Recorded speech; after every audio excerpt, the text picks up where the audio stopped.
Hello students, welcome to my channel. So நீங்கள் பார்த்துருக்கிறது 11th computer science first டிவிஷனுக்கான ஒரு model question paper.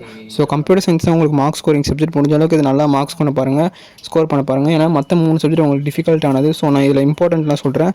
1 mark பொறுத்தளவுக்கு நீங்கள் எல்லாமே ஓரளவுக்கு நல்லா படித்து வச்சுக்கோங்க. ஸோ அப்போ தான் உங்களுக்கு வந்து பாஸ் ஆகிறதுக்கு வந்து ஒரு என்ஷூராக இருக்கும். ஏன்னா 15 மார்க்ஸ் எடுக்கணும் உங்களுக்கு. ஸோ 15 மார்க்ஸ் கண்டிப்பாக இதுலேருந்து ஒரு 2-3 புக்கின் தான் வரப்போகுது. ஸோ HDMI பார்க்குறீங்க, நான் சொல்கிற 2 மார்க்கில். ஸோ HDMI வந்து ரொம்பவே இம்பார்ட்டன்ட். நான் எல்லா கொஷின் பேப்பருமே பார்க்குறேன். C++ அதோட ரொம்ப இம்பார்ட்டன்ட். அதே மாதிரி நான் இதெல்லாம் வந்து நான் ரிப்பீட்டடாக பார்த்துக்கிட்டே இருக்கேன். ஸோ அதுக்கு தான் சொல்கிறேன். எல்லா கொஷின் பேப்பர் நான் போட்ட முன்னாடி கொஷின் பேப்பர்லாம் நீங்கள் மறக்காமல் போய் பாருங்கள். ஸோ இதெல்லாம் எல்லா கொஷின் பேப்பர்லையுமே வந்திருக்கு. What is the use of return statement, அது ரொம்ப இம்பார்ட்டண்ட். அதே மாதிரி ட்ராவர்சல் இன் அரே, அது ரொம்ப இம்பார்ட்டண்ட். TSCII அது புக்கின்னு, ஸோ அதை நல்லா பார்த்துக்கோங்க. ப்ராக்ஸி சர்வர், ஏன்னா அது வந்து TSCII வந்து எல்லா கொஷின் பேப்பர்லையும் கம்பல்சரிலாம் வரது பார்த்துட்ருக்கேன். அட்வான்டேஜஸ் ஆஃப் ஊப்ஸ், அது ரொம்ப important. Building blocks of an algorithm, அது ரொம்ப இம்பார்ட்டண்ட். கன்சிஸ்டன்ட் கீவேர்டு, அது ரொம்ப இம்பார்ட்டண்ட். ஸோ இந்த கோடிங்கும் நல்லா பார்த்துக்கோங்க. இந்த கோடிங் வரதுக்கு நிறையவே சான்ஸ் இருக்குது.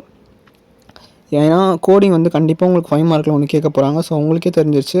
ஸோ முடிஞ்ச அளவுக்கு நீங்கள் கோடிங் நல்லா படிச்சு வச்சுக்கிட்டிங்கன்னா உங்களுக்கு அந்த 5 மார்க்கும் என்ஹான்ஸ் ஆயிரும். ஸோ நீங்கள் கோடிங் கூட இக்னோர் பண்ணிக்கலாம், நீங்கள் மற்றதெல்லாம் நல்லா படிச்சிட்டிங்கன்னா. So all the best, thank you.